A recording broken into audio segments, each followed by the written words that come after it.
Meditation can be a really tricky one with scoliosis to get yourself comfortable enough so that you can actually stay in your meditation pose for the amount of time that you're looking to meditate. So I get this question all the time. You're not on your own here. How do I get comfortable in my meditation pose? So that's what this video is all about today.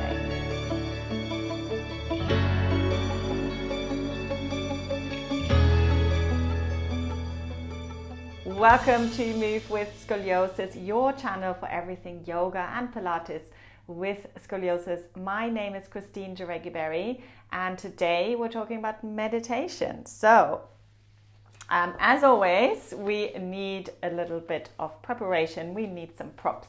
So we already talked about relaxation in the last couple of videos. Make sure you do check these out, about Shavasana, about your head support.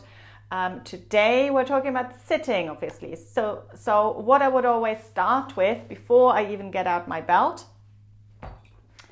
you could use a block to just sit up a little bit higher up. So when you are sitting in your cross-legged position, you want to make sure that you're not slouching into your lower back. So this is kind of basics of meditation. Make sure that you're sitting high enough. So you might want to just add a little block, and then you can see I can already very easily find a little bit more length in my lumbar spine. Good. So once you are sitting kind of high enough, take another pause and assess what has changed. How does it feel? Do you feel like you are kind of collapsing into one side a little bit more than the other? So I always feel I have a little bit more weight onto my left side, which is my convex side. So what I'm doing is I'm actually taking the opposite leg in front, and that usually already sorts itself out. So now I feel already a lot more even. Yes, it feels a little bit strange in the legs because it's not my habitual way of crossing my legs, but I do feel I can distribute the weight a little bit more evenly. Next thing, we're going to take our belt here, because obviously once this is all fine, but if you stay in this position longer, at least that's what I feel, I start to kind of collapse, and I collapse into my scoliosis pattern usually. So this is a extra long yoga belt. So I'm going to link to it in the description, but it's a little bit longer than the standard belt. And what I'm going to do is I'm going to take it around my back. And you want to make sure it's nice and flat, obviously, onto your back. So I'm just taking into the back of the waist. Then I'm taking these ends, and I want to make sure I've got a little bit more on the end with the belt here, because then it's going to be easier to loop around. So a little bit fiddly to begin with, but it's well worth it.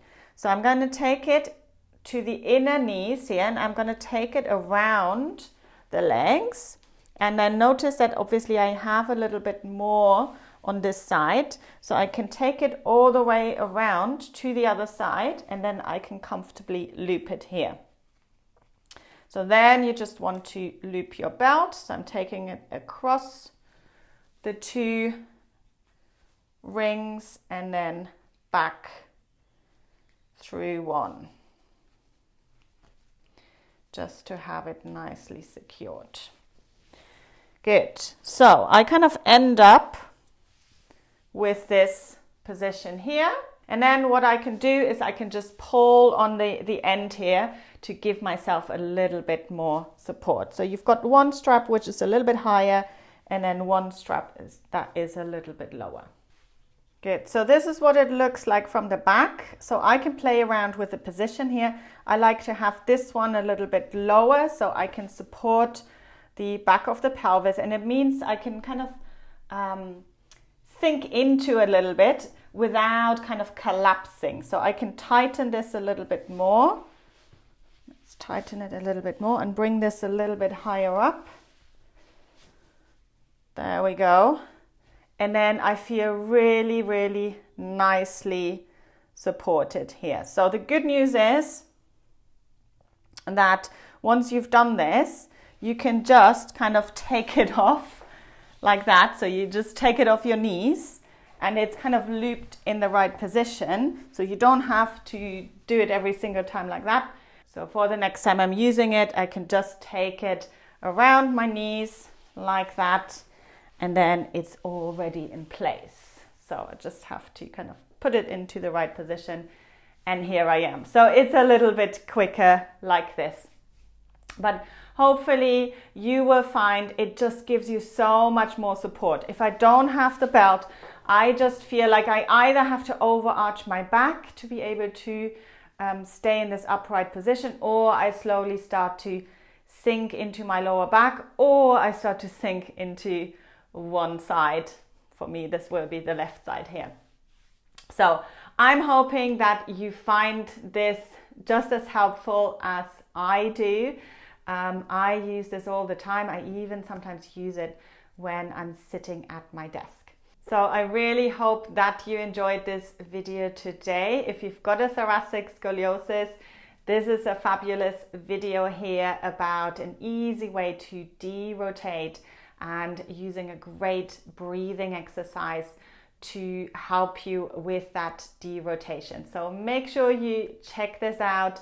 Take the quiz if you haven't done so already. You just answer a few questions, and then it will take you, or will suggest a few videos for you where you can get started on your yoga with scoliosis journey.